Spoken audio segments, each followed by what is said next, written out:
Sabi sa mga seminar, 20% daw dapat ng ating kinikita ay natatabi natin. So ako, nagsimula ako noong 2008, talagang pinilit ko mag-ipon ng 10% ng kinikita ko. Ikaw ba, saan ka nag-start? Nag-start ako 20%.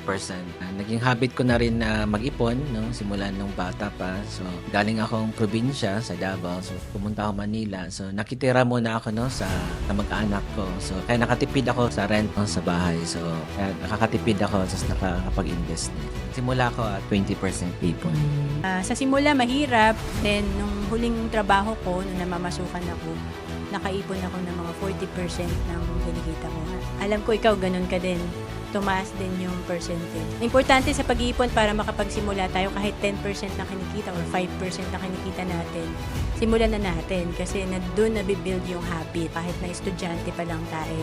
So to know more about savings and investment, message mo lang ako sa FB, Roan Celis Capistrano.